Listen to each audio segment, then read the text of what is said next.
व्रत कथा है और आज की एकादशी का नाम है विजया एकादशी।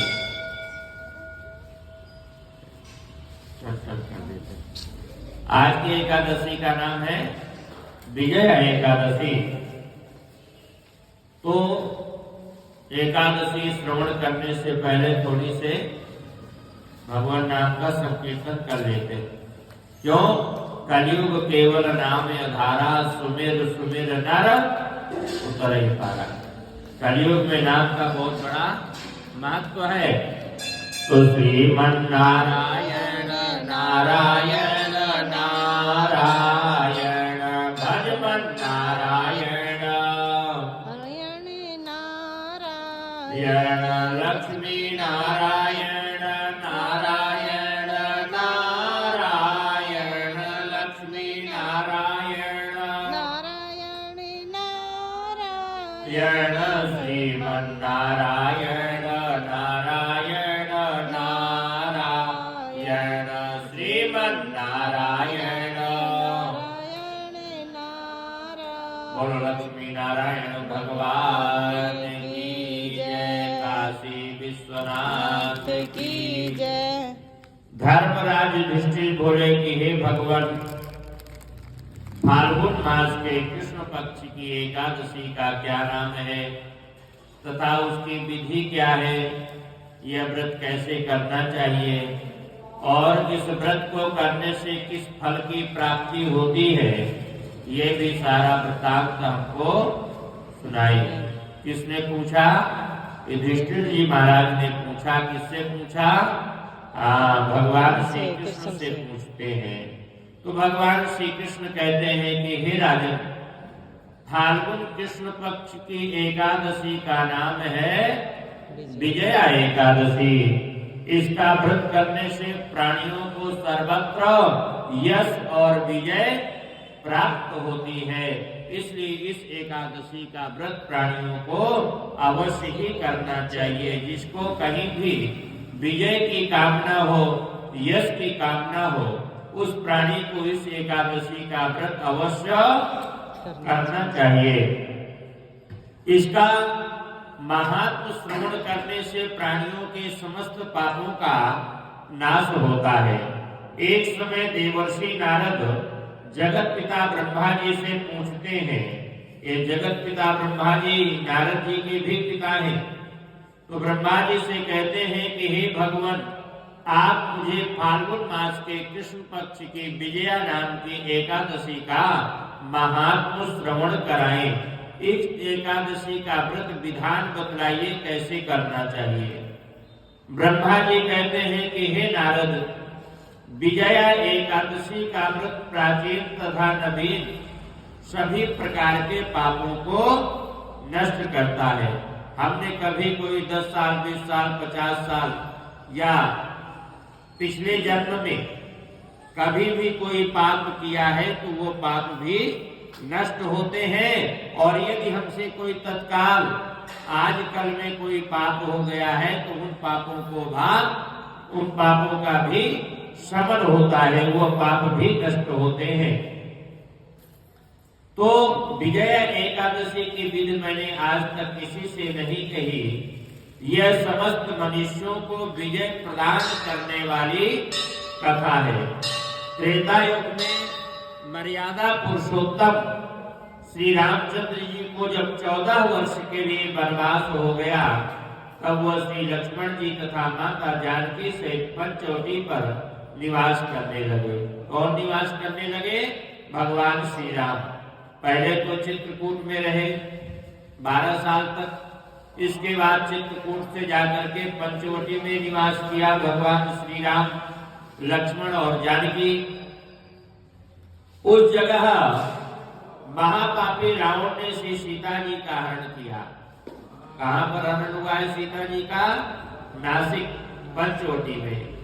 वहां पर जानकी जी का हरण हुआ और इस दुखद समाचार से भगवान श्री राम तथा लक्ष्मण जी अत्यंत व्याकुल हो गए, अत्यंत उद्विग्न हुए और जानकी जी की, सीता जी की खोज इधर उधर जो है करने लगे। घूमते घूमते वह मरणासन्न जटायु के पास पहुंच गए।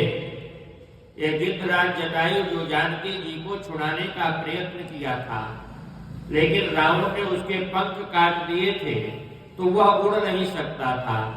वो जटायु जो है वही एक जगह धराशायी हो गया, लेकिन उसका प्राणांत नहीं हुआ। उसके प्राण उसी प्रकार चल रहे थे। जटायु से जो है मुलाकात होती है। जटायु भी अपनी समस्त कथा सुनाकर और भगवान श्री राम के हाथों स्वर्गलोक को चला गया। कुछ आगे चल करके उसकी सुग्रीव के साथ मित्रता हो गई और बाली का वध किया भगवान श्री राम ने। हनुमान जी ने लंका में जाकर सीता जी का पता लगाया और सीता जी श्री रामचंद्र जी तथा सुग्रीव की मित्रता का वर्णन किया है। वहां से लौटकर हनुमान जी श्री रामचंद्र जी के पास आए और सब समाचार कहा। श्री रामचंद्र जी ने सुग्रीव की संपत्ति लेकर बानर और भालुओं की सेना से लंका को प्रस्थान किया। जब श्री रामचंद्र जी समुद्र के किनारे पहुंच गए तब उन्होंने महान अगाध मगरमच्छों से युक्त समुद्र को देख करके लक्ष्मण जी से कहा कि हे लक्ष्मण, इस महान अगाध अनेकों जीवों से युक्त समुद्र को किस प्रकार हम पार कर सकेंगे। ये जो अगाध समुद्र है इसका न ओर है न छोर है और लंका इस समुद्र के उस पार है, तो हम इस समुद्र को कैसे पार करेंगे। श्री लक्ष्मण जी बोले कि हे भगवान, आप आदि पुरुष पुराण पुरुषोत्तम हैं। यहाँ से करीब आधा योजन की दूरी पर कुमारी द्वीप में बकदालभ नाम के मुनि रहते हैं। ये कुमारी द्वीप वही है जिसको हम कन्याकुमारी बोलते हैं। उन्होंने अनेकों नाम के ब्रह्मा देखे हैं। आप उनके पास जाकर इसका उपाय पूछिए। लक्ष्मण जी के वचनों को सुनकर के भगवान श्री राम दालभ ऋषि के पास गए और उनको प्रणाम करके वहां पर जाकर के बैठ गए। मुनि ने भी उनको मनुष्य का रूप धारण किए हुए पुरुष को पुरुषोत्तम समझकर और उनसे पूछा कि हे राम, आप कहां से पधारे हैं। राम जी बोले, हे महर्षि, मैं अपनी सेना सहित यहाँ पर आया हूँ। राक्षसों को जीतने के लिए मुझे लंका जाना है।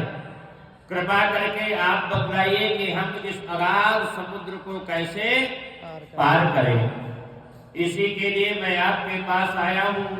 बकदालभ ऋषि बोले कि हे राम, मैं आपको एक उत्तम व्रत बतलाता हूँ, जिस व्रत को करने से आप समुद्र भी पार कर सकेंगे और लंका पर आपको विजय भी मिलेगी। फाल्गुन मास के कृष्ण पक्ष की विजय एकादशी का व्रत करने से तुम समुद्र के पार जाओगे। हे राम, इस व्रत की विधि यह है कि दसवीं के दिन, जो कल दसवीं निकल गई, दसवीं के दिन स्वर्ण, चांदी, तांबा या मिट्टी किसी का एक कलश बनाए, उस घड़े को जल से भर करके तथा उस पर पंच पल्लव रख करके वेदिका पर स्थापित करें। उस कलश के नीचे सतनजा 7 प्रकार का अनाज जो है स्थापित करें और ऊपर जौ रखें। उस पर श्री नारायण भगवान की स्वर्ण की प्रतिमा स्थापित करें। एकादशी के दिन स्नान आदि नित्य कर्म से निवृत्त होकर धूप, दीप, नैवेद्य, नारियल आदि से भगवान की पूजा करें। उस समस्त दिन को भक्ति पूर्वक कलश के सामने व्यतीत करें और रात्रि को भी उसी तरह बैठे रहकर जागरण करना चाहिए। द्वादशी के दिन नदी या तालाब के किनारे स्नान आदि से निवृत्त होकर उस कलश को ब्राह्मण को दान कर दे। हे राम, यदि तुम इस व्रत को सेनापतियों के सहित करोगे तो अवश्य ही तुम्हारी विजय होगी, इसमें संशय नहीं है। यदि तुम इस व्रत को विधि विधान से करोगे तो समुद्र में तुमको जो है मार्ग भी मिलेगा और तुम्हारी विजय भी होगी। भगवान श्री राम ने मुनि की आज्ञा अनुसार विधि पूर्वक विजया एकादशी व्रत किया और इसके प्रभाव से दैत्यों के ऊपर विजय प्राप्त किया। अतः हे राजन, जो मनुष्य उस व्रत को विधि पूर्वक करेगा उसकी दोनों लोकों में विजय होगी, दोनों लोकों में यश वह प्राप्त करेगा। ब्रह्मा जी ने नारद जी से कहा था कि हे पुत्र, जो इस व्रत का महात्म श्रवण करता है उसको बाद में यज्ञ के फल की प्राप्ति होती है। तो आज के दिन विजया नाम की एकादशी है, इसका व्रत प्राणियों को अवश्य करना चाहिए और इसका महात्म भी श्रवण करना चाहिए। महात्म न श्रवण करने से प्राणी को आधा फल प्राप्त होता है, इसलिए कथा का महात्म जरूर श्रवण करें। तो इस प्रकार से आज के एकादशी व्रत करें। व्रत की विधि आप सभी को लोगों को मालूम ही है, कैसे व्रत करना चाहिए एकादशी का। तो बोलो एकादशी महात्म की, वृंदावन बिहारी लाल की, श्रीमन नारायण